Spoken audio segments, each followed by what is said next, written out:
The last 2 months, we have been setting ourselves up to learn how it is that we think theologically and why it is that as we think theologically, we're going to do it in a very specific framework, a framework that is attuned to a number of very important things. One, the Orthodox history of the church. And by that, I basically mean the Nicene Creed. I think the Nicene Creed plays a fundamental role in determining whether one is a Christian or not. I'm even talking, I'm not talking about the facile belief, we have as Christians. I'm talking about it really functions as a hermeneutic. The second thing we have to take into consideration is the historical critical method. And so I've talked to you about that in July and the importance of the historical critical method with its limitations, recognizing its limitations. And then the third thing that we have to do is we have to come at this with as much ammunition as we can from the discipline of scientific anthropology. That is, we have to recognize that when we come to this thing called the Bible or the Christian tradition, we're doing it with both trust and reason, both at the same time, okay? And so we want this full-orbed approach that's able to take into consideration and into the realm of possibilities a theology that is truly Christian. And so for me, that's obviously going to include things like quantum mechanics, because there's so much that can be explained in quantum mechanics in terms of what you and I would just simply call the miraculous. And again, it's completely dismissed as a rule by all your historical critical exegetes. So my task today, and for the next 4 sessions, these next 4 sessions, is to open up the early church history in the opening decades of the 2nd century to show you that there was a battle going on, a battle for the memory of the Apostle Paul. And at this time, we're going to see how various groups were interpreting the Apostle Paul, and how Marcion of Sinope will come in as simply the best interpreter of Paul. Marcion gets Paul. This is very important. Marcion gets Paul. But his solution to the questions that he raised, and then the solutions given by the early church fathers, which we'll look at, we'll find out are both incorrect. And the problem is, since Marcion, Christianity has found itself in a constant battle, a battle between the relationship of law and gospel, church and Israel, New Testament, Old Testament. It has been a battle that's raged for 1900 years. Now, in some of my other work that you may be familiar with, I follow the school of F.C. Bauer. F.C. Bauer was a historical critic in Germany around the turn of the 19th century, the early 1800s. And Bauer wrote a little small book on Paul and Jerusalem Christianity. And it was Bauer that opened up for us the fact that the Paul of the letters, the authentic letters, and the Paul of Acts are very different characters, and they speak very different theologically. And Bauer was able to demonstrate that there was a rift, a major rift between Paul and Jerusalem Christianity. Well, what happens for the next 200 years is that up until the 1950s, Christian scholarship on the one hand is, if they're church-oriented, they're going to say, no, there was no rift. It was a happy-go-lucky party. Look at the early chapters of the book of Acts. Everybody broke bread. They're going to do this. Then you're going to get the conservatives that are going to come in and try to demonstrate the historicity of the book of Acts. And you're going to get the hypercritics that are going to come in and take this thesis that Bauer had established and almost to a speculative bubble, try to create this huge distance between Paul and Jerusalem Christianity, none of which is historically true. We really have to go back to the simple thesis that there was a disruption between Paul and Jerusalem Christianity. And then since the post-1950s, the historical critical method and its use in the book of Acts has produced, if you have a center and you have an extreme right and an extreme left, for most scholars, they're going to be either slightly right of center, in which they're going to see Acts as a historical text, and if the others, they'll just be slightly left of center, and they'll see Acts as a, I hesitate to use the term fictionalized history here, but as a narrative that was pleasing to the readers, which was very important rhetorically. And so these two schools of thought will be at play here for us from these last 70 years. Now, Marcion, we have to deal, first of all, with the question of chronology. If, as I'm going to suggest down the road, the pastorals, that is Timothy, Titus, and hang on, I'm just muting some folks here. Timothy and Titus and the book of Acts are written to counter these schools of thought that are emerging in the 2nd century where Paul's memory is being battled for. And so before we get into Marcion, I'll give you a very simple one. In the late 2nd century, in the 160s, there was a presbyter in the Church of Rome who compiled oral traditions about Paul's life, and he wrote the Acts of Paul and Thecla. And in the Acts of Paul and Thecla, you have a wonderful, wonderful narrative about the role of women in Pauline Christianity. And Paul, the church that's reflected in the Acts of Paul and Thecla is not so hierarchical, institutionally oriented with bishops, presbyters, and deacons like you're beginning to find at the end of the 2nd century. What you have instead in the Acts of Paul and Thecla are more prophetic communities where women play a very dominant role. Now, again, the Roman Church, this is very, very important. The Roman Church has always been a church that is a mixed body. We see this already in the Epistle to the Romans. Even after the destruction of Jerusalem, even after the war of 115 to 117, the Quito War, even after the Bar Kokhba revolt, nevertheless, even though it's predominantly Gentile, it works hard to retain its Jewish roots. The Roman Church has always done this because it has the bodies, or so it says, of both Peter and Paul. It is the Roman Church that essentially will synthesize law and gospel to create what the scholars call early Catholicism. And that is the problem we've had to deal with ever since, was the way this whole thing got put together in the 2nd century. In a sense, if you know the 1st and 2nd centuries in Christian history, the rest of it is just playing out all the issues of that first 130 or 40 years, from the time of Jesus' death in 33 through around 130, 140. So for that first 100 years, all the issues come into play. And if you never learned anything after that, you could still explain all the phenomena of modern Christianity. Because there's nothing new under the sun.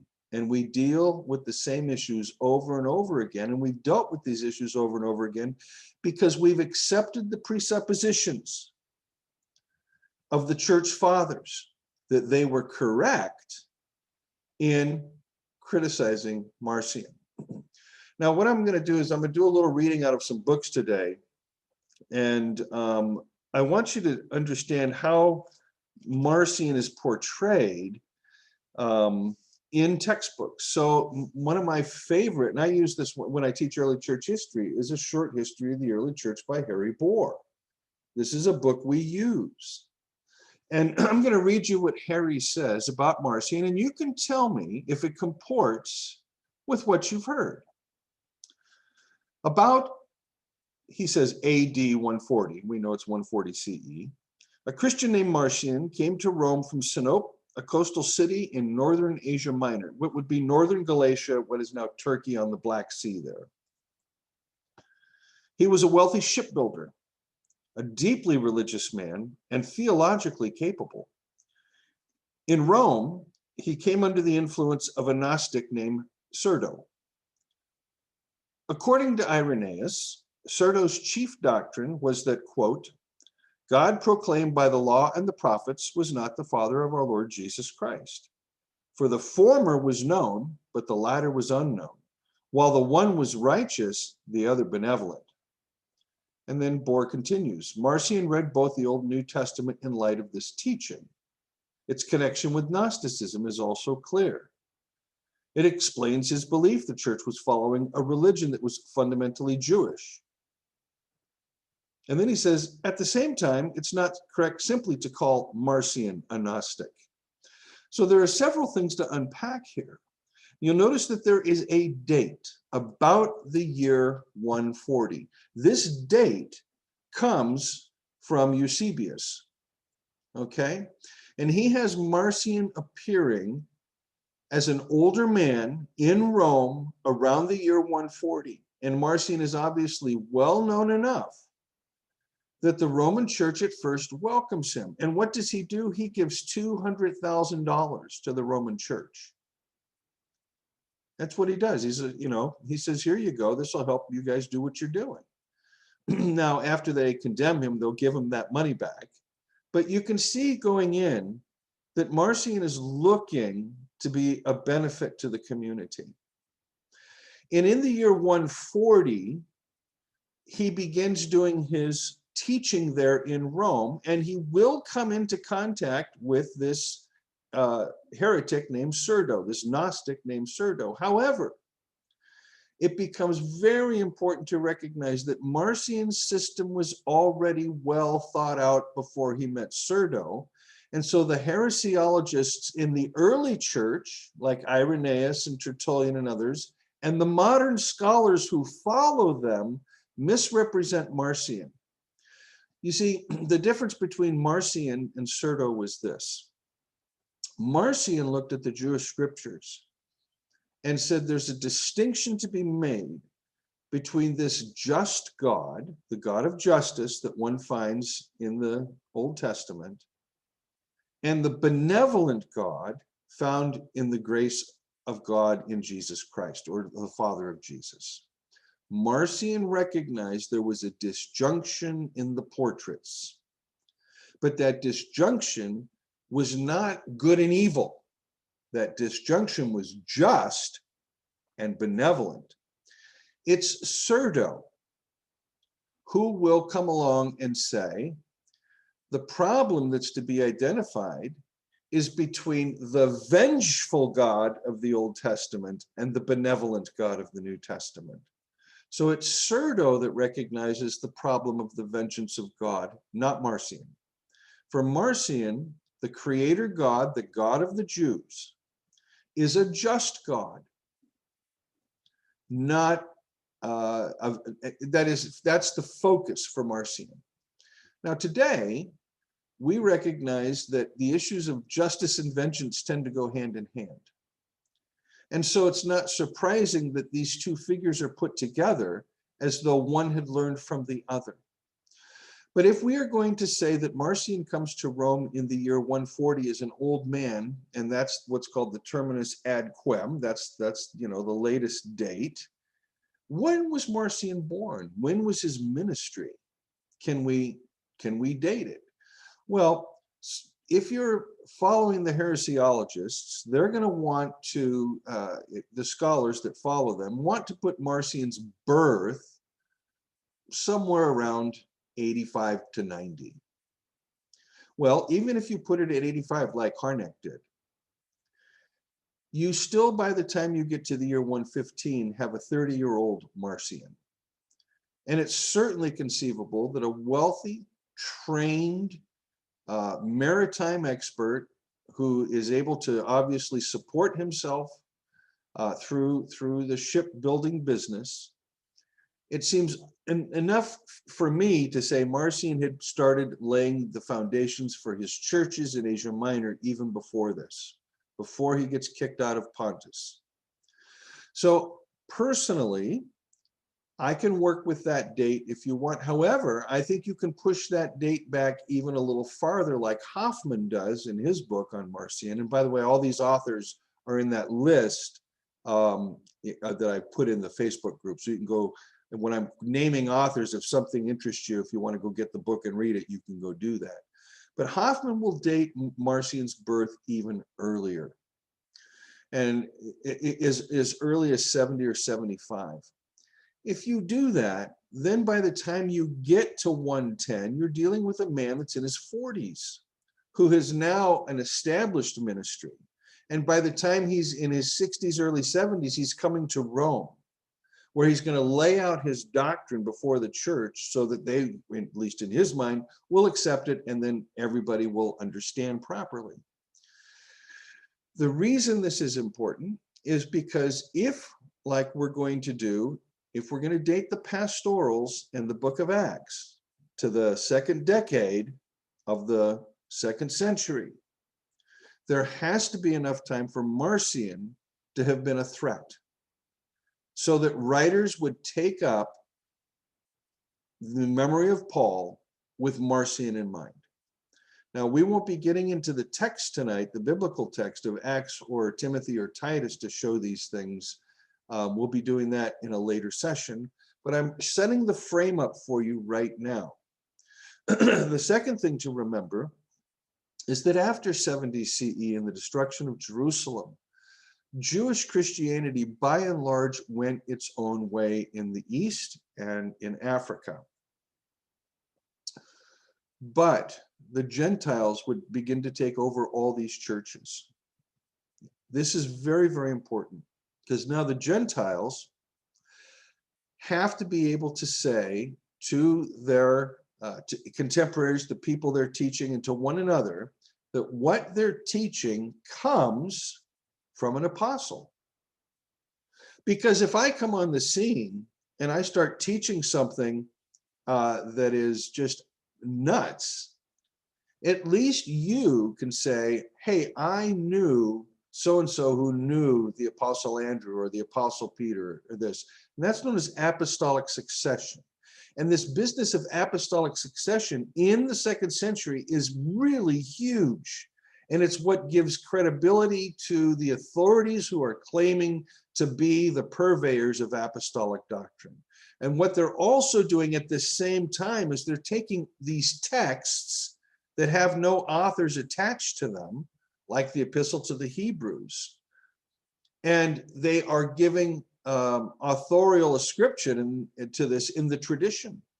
The same with the Gospel of John, which at this time has a very dubious reputation, because it is the gospel that's used by the Gnostics. They love this text. The first commentary written on the Gospel of John was by Valentinus in the mid-2nd century. And so the Gospel of John and certain other letters are undergoing apostolic ascription, so that down the road they can be recognized as apostolic texts. But this is what's happening in the 2nd century with Orthodoxy. For this opening up of the 2nd century, the 100s to the 120s, 130s, for that 30-year period that we're looking at, there's also going to be 3 wars between the Jews and Rome. The first you know about in 770 CE. The second you probably never heard of, it's the Quito War. That's where Jews in Cyprus and in Egypt and Syrian and the diaspora Jews revolted against Rome, and it was brutal. In fact, there were over 600,000 Jews slaughtered in Egypt in this war by the time Rome was done with them. And then there was another major war, 132 to 135, the Bar Kokhba rebellion. And it was at the end of that war that Hadrian came and leveled the city of Jerusalem, just leveled it, and rebuilt the capital Aetolina on it. So it's in this period from 70 to 130, you have these three major Jewish conflicts with Rome. If you are a Gentile church in Rome, how closely connected do you want to be with this group of people that's always making war on Rome? You with me on this? There's going to be a certain reluctance. But on the other hand, there's going to be this place where you need something that the Jews have in order to demonstrate the veracity of your faith. You need their texts. And for the early church, that meant the Septuagint, the Greek Old Testament. And you needed those texts as a Gentile community in order to be able to show that Jesus was the fulfillment of these prophecies that were given to this people long ago. And thus, as the fulfillment of these prophecies, he's the one that you look to for revelation. That's why this Gentile church, even though it had issues in terms of its identity in relation to Jewish culture, nevertheless insisted those texts are ours. This brings up a big crisis in the 2nd century when certain Jewish rabbis begin saying, no, these texts are ours and you're abusing and misusing them. And so we'll see in the 2nd century that Judaism and Christianity begin their battle over the proper interpretation of the Hebrew scriptures. So that's number one, keeping all of this in mind. Now, what I'd like to do is show you the problem that we have to deal with. And that's that when we come to a figure like Marcion, he is only known to us through the writings of others. That is, none of his writings have survived. He's quoted in others' writings, okay? And we'll see later how scholars have begun reconstructing Marcionite texts, so much so that if you wanted today, if you wanted to read how Marcion did his scissors and cut and paste thing in the Gospel of Luke and the letters of Paul, you can go pick up Marcion's New Testament. Okay? And it's fascinating to read this alongside a regular New Testament to see what Marcion omits or adds. But we'll also come to that because that's a fascinating project in itself. But here's the problem. When the early heresiologists like Irenaeus, Tertullian, Justin Martyr in particular, those three, and then Augustine later on in the early 5th century, when they, and Epiphanius and others, when they write about Marcion, they have to resort to some extraordinary language. And so I'm going to simply read you from Tertullian's book 1 in his 5 books against Marcion. And if you ever wanted to get like totally bored and disgusted and like feel like you've wasted your time, you'll read these books. They're really that poorly written. I have very little respect for Tertullian. I never really cared for him anyway. He was a lawyer. You know, he was the one that brings in the category of satisfaction, dependence in the early church. I mean, he's a friggin' lawyer. You know, of course, what do lawyers love? The law, right? So here's how he's going to begin his book on Marcion. It's in a text. It'll take a few minutes for me to read this, but listen to the language. The Euxine Sea, that's the Black Sea, as it is called, is self-contradictory in its nature and deceptive in its name. As you would not account it hospitable from its situation, so is it severed from our more civilized waters by a certain stigma which attaches to its barbarous character. The fiercest nations inhabit it, if indeed it can be called habitation when life is passed in wagons. They have no fixed abode, that is, they're gypsies. They have no fixed abode. Their life has no germ of civilization. They indulge their libidinous desires without restraint, and for the most part naked. Moreover, when they gratify secret lust, they hang up their quivers on their, and the Latin has been translated into English here as car yokes, and I have no idea what that means, to warn off the curious and rash observer. Thus, without a blush, do they prostitute their weapons of war. The dead bodies of their parents they cut up with their sheep and devour them at their feasts. So now they're cannibals. They who have not died so as to become food for others are thought to have died an accursed death. Their women are not by their sex softened to modesty. They uncover the breast from which they suspend their battle axes and prefer warfare to marriage. In their climate too, there is the same rude nature. The daytime is never clear, the sun never cheerful, the sky is uniformly cloudy, the whole year is wintry, the only wind that blows is from the angry north. Waters melt only by fires, their rivers flow not by reason of ice, their mountains are covered with heaps of snow. All things are torpid, stiff with cold. Nothing there has the glow of life, but that ferocity which is given to scenic plays, their stories of the sacrifices of the Taurians and the love of the Colchians and the torments of the Caucasus. Nothing, however, in Pontus is so barbarous and sad as the fact that Marcion was born there, fouler than any Scythian, more roving than the wagon life of the Samaritan, more inhuman than the Massagete, more audacious than an Amazon, darker than the cloud, colder than its winter, more brittle than its ice, more deceitful than Istar, more craggy than the Caucasus. Nay, more, the true Prometheus, almighty God, is mangled by Marcion's blasphemies. Marcion is more savage than even the beasts of that barbarous region. And on he goes. You see how the reader is already getting set up to think of Marcion as Darth Vader. You with me on this? So when you read these heresiologists, it becomes important to learn to read them critically.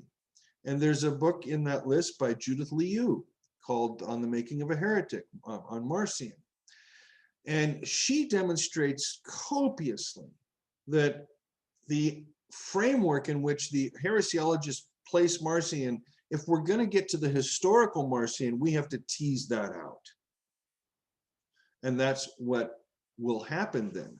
Now, I don't know if you've seen that list yet, but one of the things that you will find is you'll notice that the first major study ever written on Marcion was in 1924 by Adolf von Harnack. In other words, we're only 100 years into Marcion's study.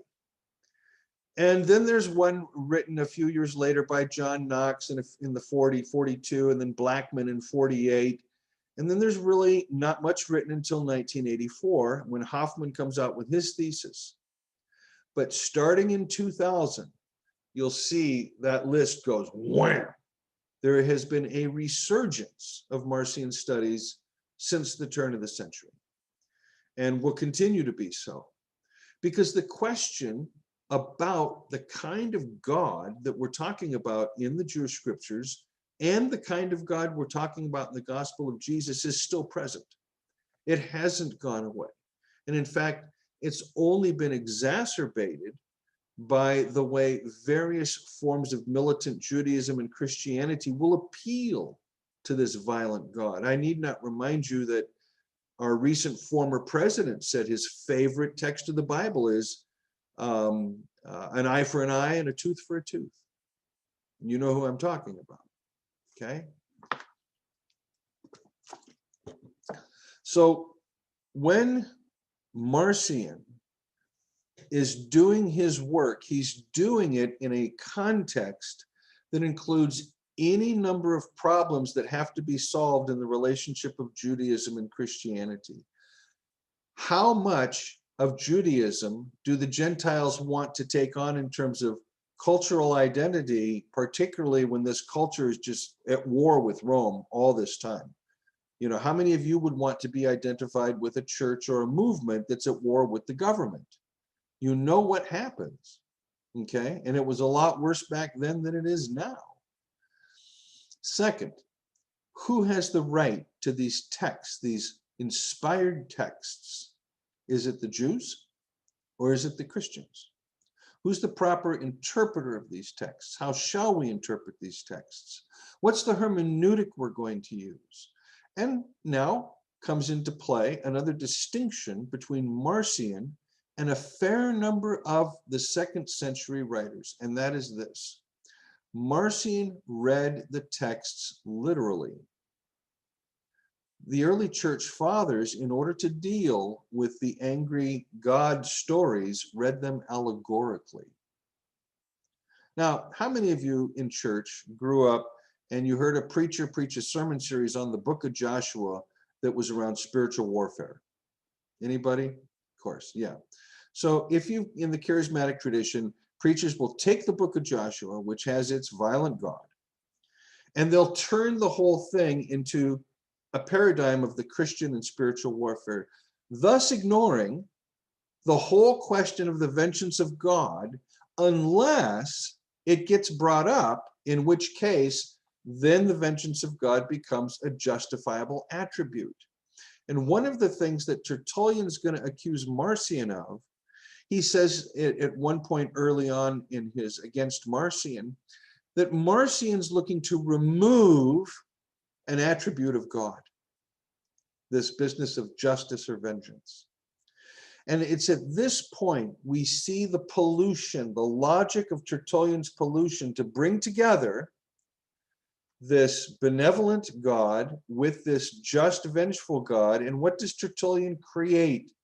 A Janus-faced Christian God. There's your Janus-faced Christian God right there in Tertullian, already at the end of the 2nd, beginning of the 3rd century, the late 100s, the early 200s. It's astonishing when you look at this, because you see very, very clearly that what Marcion recognized was a real problem. Now, Marcion, again, read text literally. And so one of his favorite texts says is that you cannot put new wine into old wineskins. And Marcion would argue from that text before the Roman Church that Christianity doesn't get put inside Judaism. It requires a whole new Bota bag, okay? But the early church could not work that is in their need to be able to do apologetics and justify their faith tradition. They had to have an authority, and their twofold authority was apostolic succession and the claim that the Septuagint belonged to the church, not to the Jews. And on these two claims, the second century early fathers will write against all the heretics. When we come to this period of time in the early 2nd century, there's lots of other literature being written. And I will, in discussion time, I'll turn you onto a website where you can go get basically anything you want for free. But one of the things that you can get is the Apostolic Fathers. And there's a writer at this time, Ignatius of Antioch. Now, where is Ignatius from? He's from Antioch. He is the bishop of Antioch. He's going to write letters to churches in Asia Minor, dealing with problems related to these other views of who Jesus is and who the Father is and these sorts of things. And in these letters from Antioch, guess which gospel gets quoted the most? The Gospel of Matthew. Well, where was Matthew? If Ignatius is writing in 115 to 117, Where was Matthew produced in the late 80s? In Antioch. Where was the battle lost by the Apostle Paul in 48 or 49? Antioch. Ignatius' letters and Ignatius' influence in this period can't be overestimated because it is from Antioch that the Gospel of Matthew goes out into the world and becomes the most quoted text of anything in the 2nd century. It's the Gospel of Matthew. It's quoted more than everything else put together. You will hardly find a quotation from the Gospel of Mark in the 2nd century. You'll find a few from the Gospel of Luke. You won't find any from the 4th Gospel until the late 2nd, early 3rd century. It is Matthew's Gospel that is going to dominate in the Gentile churches in the 2nd century. And it is Matthew's Gospel that brings together in the story of the life of Jesus the beginnings of this, or perhaps even the end of this Jewish Jerusalem church thinking that Jesus came to fulfill the law and lived a life as a good Torah-abiding Jew, and therefore others needed to also have some relation to this thing called Torah. And what was that relation to be? For the most part, it tended to be catechetical, and one of the reasons was that the Sermon on the Mount became the dominant didache, and we've talked about this before, okay? But the Gospel of Matthew is the only gospel that brings into its text all these Second Temple Jewish eschatological vengeance themes. And so it's Matthew's gospel that will make the first Janus-faced Christian God. It's not Tertullian. You can trace this all the way back to the Gospel of Matthew. The writer of the Gospel of Matthew, who has Mark in front of him, will now begin to embellish this apocalyptic narrative of Mark with all manner of anti-Gentile and anti-Pauline emphases, including judgment on those who, quote, did miracles in Jesus' name, but did not follow his interpretation of Torah. And that passage in chapter 7 is a very anti-Pauline text. And you can see the same anti-Pauline emphasis in the book of James, in chapter 2, where he says, faith without works is dead. And so you have this literature from the 1st century that's going to seed this whole 2nd century dynamic that's going to lead to someone like Tertullian finally coming out and saying, hey man, got to keep all God's attributes in tension. Yeah, it's true, God is love, but it's also true, God hates sin and will punish the sinner. And so this leads us now to the conundrum that's always plagued us. How do we talk about a God of love who will burn you in hell? I mean, that's the modern form of the question that we see on Facebook all the time. That's the question that's being opened up by our contemporaries. How can I believe in a God that's going to fry everybody like toast forever? Why would I choose Jonathan Edwards over Karl Barth? So Marcion's question is the age-old question for the Christian church. And it goes all the way back to the Apostle Paul and his recognition, we could call it revelation, but his recognition that the Torah ended when Jesus' life ended. Christ is the end of the Torah. Or in Colossians 2:13 through 15, Paul can say, on the cross, all the dogmas and rules and regulations were placed. There's a secession of this category of law. Now, one of the places we're going to begin to move to in these next couple of weeks as we unpack this is we're going to make a similar move that Karl Barth made in his first edition, his 1918 edition of the Epistle to the Romans, where when he's exegeting this, whenever Barth comes in chapter 7 to the law, that great text on the law, Barth simply substitutes the term religion and then goes on to show how essentially religion is law. Now, let's come back to this. Let's use a mimetic anthropological perspective. What is one of the main pillars of civilization in mimetic theory? Law, prohibition, to stop mimetic conflicts. What's another? Ritual. What's contained in the Mosaic Torah? Prohibitions and commands and rituals, right? Along with a certain amount of mythology. So when Barth suggests that when we read Romans 7, we can actually turn around and frame that conversation in terms of modern religion that is oriented and focused on these things, he's making the same move that Marcion did, which is why Adolf von Harnack, in a correspondence in the year 1923 in the journal Die Christliche Welt, will call Karl Barth a Marcionite. And of course, Barth says, no, this isn't true.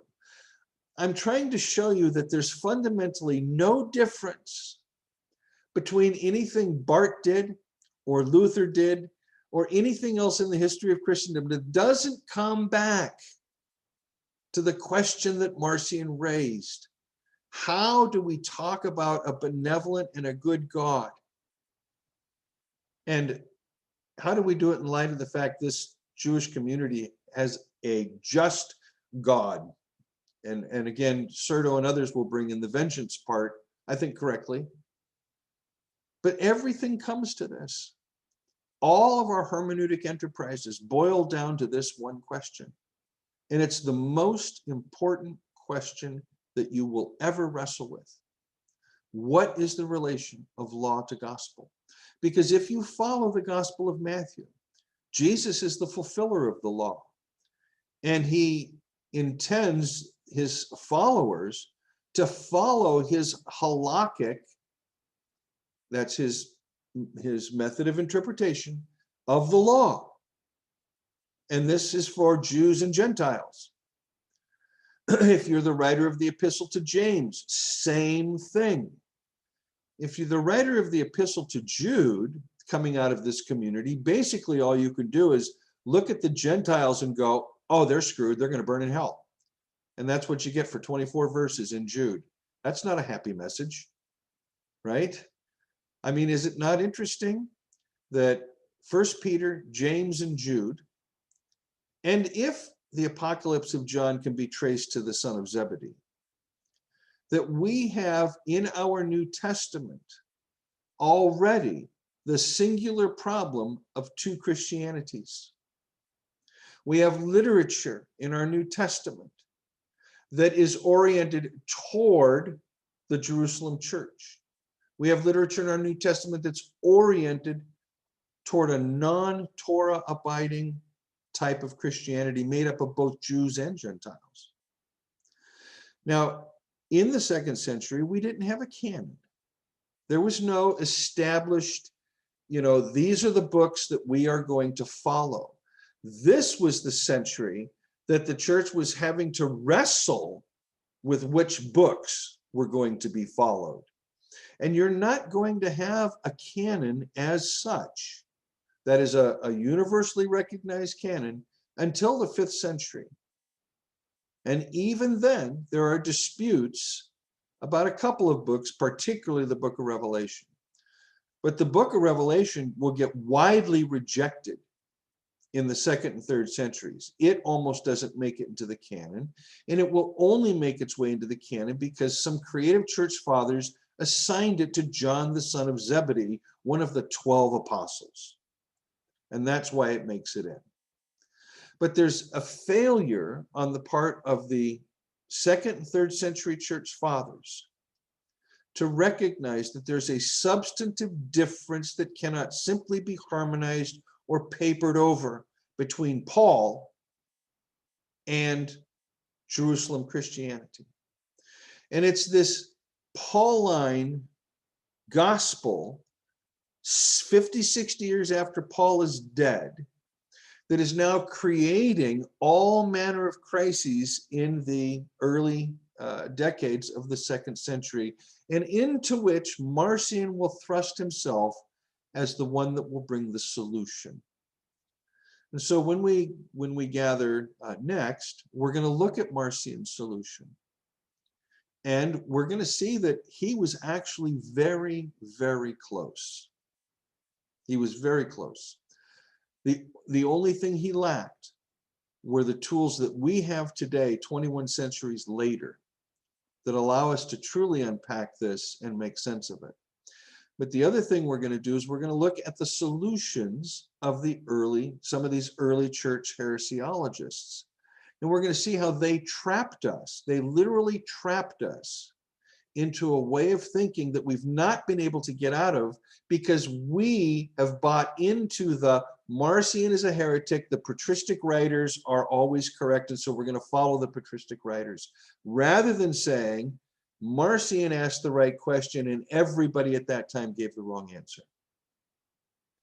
So with the help of the historical critical method, the mimetic theory, and historical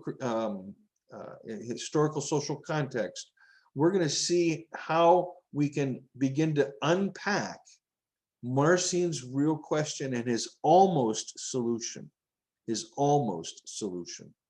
and the failure then of the church for 1900 years to recognize that there is a substantive difference between the two portraits of God in the Old Testament and the New Testament. But we're going to take it further, as you know, using mimetic theory, and we're going to argue that both portraits of God can be found in both testaments. That is, in the Hebrew scriptures, as I said in the one lecture, how does a nonviolent God enter into a theological model that we've created where the gods are automatically Janus-faced and violent? And so it's bits and pieces along the way.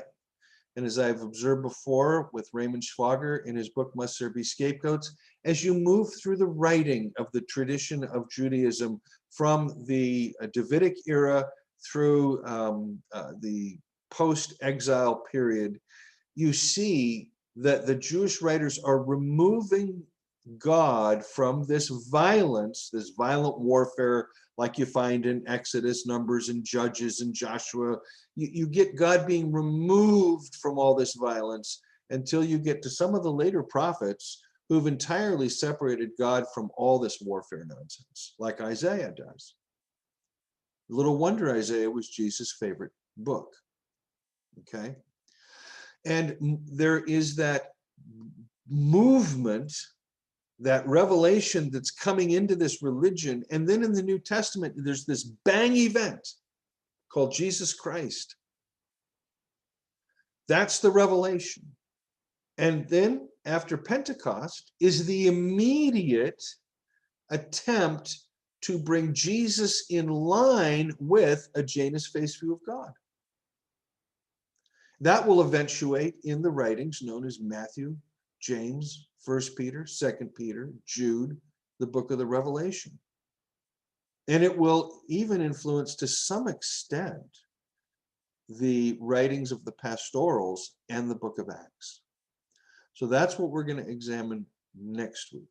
And I will now end the lesson.